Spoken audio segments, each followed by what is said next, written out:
يبدأ الفيلم مع بنت اسمها كريس بتكون قاعدة مع مجموعة من المتعافين من الإدمان، وبتقول إن الإدمان دمر حياتها، وفي وقت كانت بتموت كل لحظة لأنها يئست. وبنروح لراجل اسمه جاك، وهو بينصح شاب مدمن للمخدرات، وبيقول له جاك إنه ما يغلطش غلطته ولازم يقرب من ربنا ويطلب منه إنه يساعده علشان يقدر يبطل. بس الشاب بيكون متضايق، وبيقول لجاك إنه ما يعملش وعظ عليه وينسى اللي عمله زمان لأن الناس كلها فاكراه. هو بيكون جاك متضايق من كلام الشاب بس بيتحكم في نفسه، مش بيدي أي رد فعل عدواني. بكده بنفهم إن فيلمنا بيتكلم بشكل رئيسي عن إدمان المخدرات وأثرها الكبيرة على حياة كل اللي بيدمنها، ومع مرور الأحداث هنفهم كل حاجة. المهم بقى بنرجع للتالت شخصية معانا، وهو واحد اسمه بول، واللي بيكون محجوز في العناية المركزة وباقيله أيام معدودة في الحياة، وده لأن عنده فشل كامل في القلب ومحتاج يزرع قلب جديد في أسرع وقت ممكن. بس لحد الآن ملاقوش متبرع والوقت عمال يمر. بنرجع بالأحداث فلاش باك علشان نفهم قصة كل حد فيهم، وبنشوف ميري مرات بول وهي عند الدكتور، واللي بيقول لها إن حاليا فرصها في الحمل ضعيفة بسبب الإجهاض اللي عملته قبل كده. وبتزعل ماري وبتقول للدكتور إن جوزها بول قدامه أيام معدودة وهي عاوزة تحمل منه علشان ما تبقاش وحيدة بعد كده. وبيقول لها الدكتور إنهم هيحاولوا مرة أخيرة. وبنشوف بول في بيته مع أنبوب التنفس وبتكون حالته صعبة ويأس من الحياة ومستني الموت في أي لحظة، وبيدخل الحمام يطلع سيجارة علشان يدخنها. وبعد شوية بتوصل ماري وبتشم ريحة الدخان عليه، وبتعاتبه جامد وبتروح تدور على السجاير علشان تتخلص منها، وبتقول له إن الدكاترة لو عرفوا إنه بيدخن هيشيلوا اسمه من قوائم الانتظار وهيتحرم من فرصته الوحيدة في الحياة. بيقول لها بول إنه مش فارق معاه أصلا وهو كده كده مستني الموت. بنرجع للوقت الحاضر وبنشوف كريس وهي بتغسل هدوم بناتها، وبتكون حزينة وبتبكي، وبيكون باين عليها إنها افتكرت حاجة زعلتها. في الوقت نفسه بيفوق بول بعد ما نجحت عملية زراعة القلب ليه، وبيكون واخد فرصة جديدة للحياة، وبياخد من الدكتور قلبه القديم اللي محطوط في برطمان، وبيقول إنه ناوي يفتح صفحة جديدة.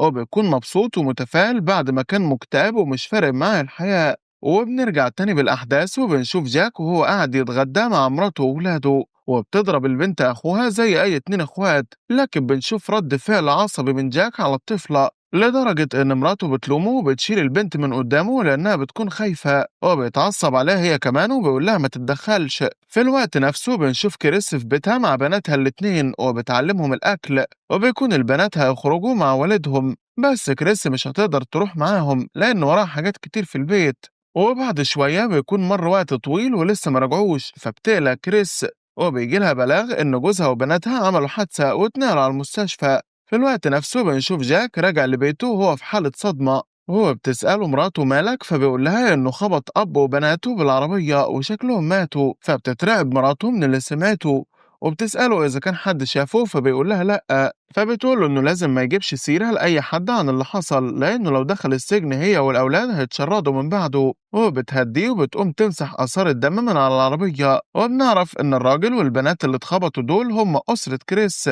وبنشوف كريس وهي في المستشفى وبتجري علشان تعرف مصير جوزها وبناتها، وبيجي لها الدكتور وبيحاول يهديها وبيقول لها إن بناتها ماتوا في الحادثة وجوزها حاليا في غيبوبة وبين الحياة والموت. فبتنهار كريس ومش بتكون مصدقة اللي هي سمعته ولا متخيلة أصلا. وبعد شوية بيجي الدكتور تاني وبيقول لها إن جوزها كان موقع على إقرار تبرع بأعضائه الصالحة بعد وفاته، وإن حاليا هو بيعاني من سكتة دماغية ومش هيرجع تاني بسهولة، والأفضل ليها إنها تسيبه يرتاح. وفعلا بتوقع كريس على الإقرار هي كمان. هو بياخد الدكاترة قلب جوزها وبيكلموا بول اللي بيكون في الوقت ده كان بيحتضر، وبيدخل العمليات وبتزرع له قلب جوز كريس وبياخد فرصته التانية للحياة. وبنرجع للوقت الحاضر وبنشوف بول وهو بيقابل مخبر سري هو مأجره علشان يجيب له معلومات عن الشخص اللي اتبرع له بقلبه. وبعد يومين بيجيله المحقق ببيانات مايكل جوز كريس. هو بيتأثر بول لما بيعرف إنه مات هو وبنته في حادثة عربية،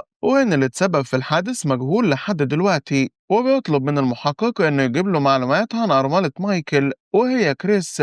وبنشوف بول بعد كده بيحاول يتعرف على كريس، وبيقول لها إنه شافها وهي بتعوم في النادي وإنها بتعوم كويس جدا، بس كان باين عليها إنها عندها مشكلة في الكتف، فبتقول له إنها عندها إصابة قديمة في كتفها ودي مأثرة عليها لغاية دلوقتي. بتكون كريس من بعد وفاة مايكل وهي بتحاول تنسى وتتأقلم، بس الموضوع بيكون صعب عليها خصوصا لما بتشوف هدوم أو أي حاجات لبناتها في البيت ومعاهم، بتفتكر ذكريات كتير بتخليها تحزن أكتر، وبسبب كده أدمنت المخدرات يمكن تقدر تنسى. في الناحية التانية بيكون جاك مش قادر يتعايش مع اللي هو عمله، وبيقرر إنه هيسلم نفسه لأنه لو ما عملش كده إحساسه بالذنب هيموته، وبتترجى مراته إنه يشيل الفكرة دي من دماغه علشانها وعلشان أولاده. وبنشوف بول بعد ما خد فرصة جديدة للحياة إنه بدأ يتأقلم ويبقى سعيد وبيحاول إنه يستمتع بحياته، وبيكون عازم صحابه في البيت عنده. وبتقول ميري مراته إنهم ناويين يخلفوا قريب، بس بول بيسكت. وبعد الحفلة بيقول لمراته ميري إنه ما كانش له لازمة تقول قدام صحابه وصحباتها.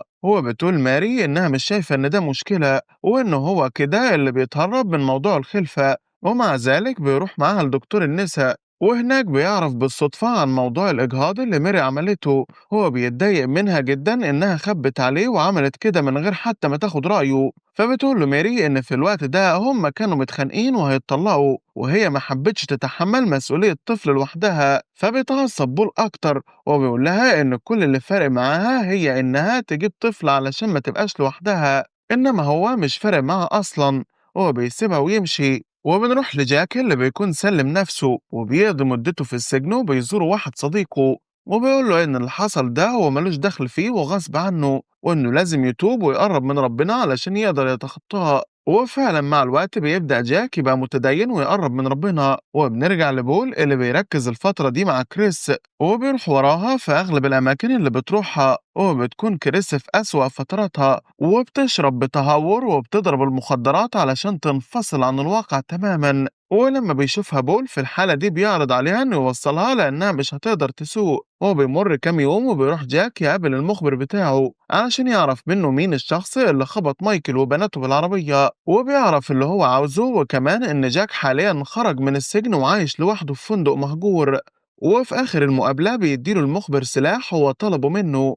وبعد كده بيطلع بول على النادي وبيشوف هناك كريس وبيقول لها إن هو اللي وصلها البيت من فترة قريبة لما كانت سكرانة. وبتحس كريس إن بول عاوز يقرب منها بس هي بتصده وبتقول له إنها ست متجوزة. وبعد شوية بيتعب بول وبيروح للدكتور اللي بيقول له إن جسمه ابتدى يعمل رد فعل مناعي قوي على القلب المزروع، هو إنه محتاج متابعة مستمرة الفترة دي علشان لو حصل حاجة يقدروا يلحقوه. بس بول بيرفض فكرة إنه يرجع يتحجز في المستشفى من تاني، وبيقول للدكتور إنه لو هيموت فهو يحب إنه يموت وهو عايش حياته بره المستشفى. وبيمر كام يوم وبنشوف بول قاعد مع كريس وبيحاول تاني يقرب ليها وبيحكي لها عن نفسه وإنه عالم في الرياضيات وعانى طول حياته من مشاكل في القلب لحد ما ربنا اداله فرصة حياة جديدة. وبتحس كريس بانجذاب ناحيته وبتبدأ تدخله حياتها ومع الوقت بيقضوا وقت أكتر مع بعض.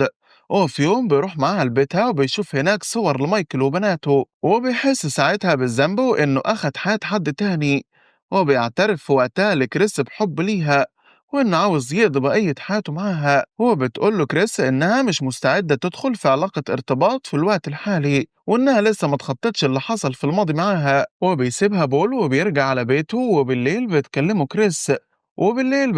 كريس وبتقول له إنها عاوزة تشوفه دلوقتي حالا، فبيقول لها إنه هيجيلها دلوقتي. وبتسمعه ميري وبتحس إنه بيخونها وبتطلب منه يفهمها إيه اللي بيحصل بالظبط، بس بول بيتجاهلها وبيقول لها إنه هيفهمها بعدين. وبيروح على بيت كريس وبتقول له إن هي كمان معجبة بيه وعندها مشاعر ناحيته وكمان مش حابة تخسره.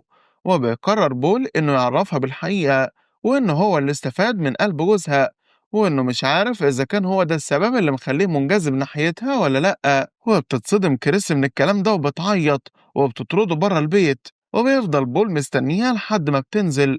وبيعدي الليل وتاني يوم الصبح بتنزل كريس وبتقابله في العربية وبيقرر بول اعترافه ليها إنه بيحبها وحابب يقضي بقية حياته معاها، والمرة دي بتحس هي كمان إنه صادق في كلامه وبيرتبطوا ببعض. وبيقضي بول أجمل أيام حياته معاها. وبعد فترة بيرجع بيته بيلاقي مراته ماري بتلم حاجتها وهتمشي، وبتقول إنها مش عاوزة تعيش معاه تاني، وإنها هتتطلق، وكمان هتعمل الحقن المجهري وهتخلف منه ومش هتبقى لوحدها بعد كده. ولما بيقول لها بول إنه مش موافق، بتقوله إنها أخدت موافقة كتابية منه قبل كده ومش محتاجة إنها ترجع له دلوقتي. وبيقرر بول إنه يسيبها تمشي وتعمل اللي هي عاوزاه. في الوقت نفسه بتبدأ كريس تحس بالذنب من تاني، وبتروح تقابل الشاهد في قضية موت جوزها، وبعد كده بتقعد مع بول وبتقوله وهي منهارة إنه أخد قلب مايكل وكمان مراته ولازم يضحي هو كمان مقابل كده. هو بتحرضه إنه يجيب حق جوزها وبناتها ويقتل جاك. وبيكون جاك منعزل وساب مراته وولاده وقاعد في فندق مهجور، وبرضه مش قادر يتخطى اللي حصل، وبيفضل يعذب في نفسه وبيشرب بتهور. وبيقرر بول إنه يعمل اللي كريس عاوزاه، وبيروحوا هما الاتنين يراقبوا جاك.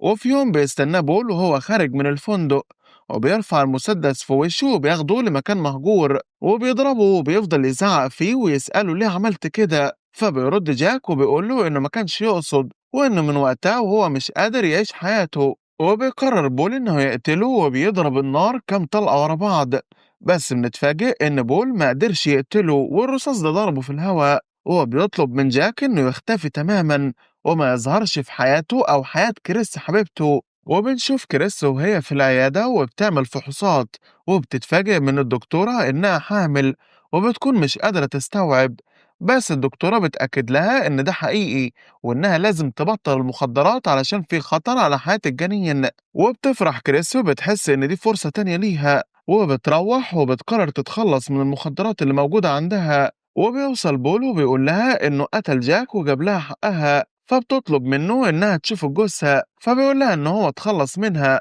ولما بتشوف المسدس ناقص منه 3 طلقات بتصدق كلام بول، وساعتها بتقول لبول إنها مبسوطة من اللي هو عمله، وفي نفس الوقت بتعتذر له إنها خلته يعمل كده. هو بتوعده إنهم هيكملوا حياتهم سوا ومفيش أي حاجة هتضايقهم بعد كده. وبالليل من نفس اليوم بيتفاجئ الاتنين بجاك قدامهم وبيقول لهم إن هما الاتنين جبنة، وده لأنهم ما يقدروش يموتوه، وإن من وجهة نظره فهو يستحق يموت 1000 مرة. هو بتنفعل كريس في الوقت ده على بول لأنه كذب عليها ووهمها إن هو قتله. في الوقت ده بيمسك بول المسدس وبيترجاه جاك إنه يدوس على الزناد ويريحه من الحياة اللي هو عايشها. ولما مش بيقدر بول إنه يسحب الزناد بيزقه جاك، وبتيجي كريس بتضربه بحاجة على دماغه. هو بتقوله إنها هتقتله وتنتقم لموت جوزها. وفي الوقت ده بيقرر بول إنه يصوب المسدس ناحيته وبيسحب الزناد، وبتترعب كريس وبتنقله المستشفى هي وجاك. وبيحاول جاك وقتها إنه يلبس التهمة لنفسه علشان ياخد حكم بالإعدام ويخلص من حياته، بس كريس هناك بتقوله إنه مش هو اللي عمل كده وبول هو اللي ضرب نفسه بالنار. وبيدخل بول العناية المركزة وبيكون بين الحياة والموت.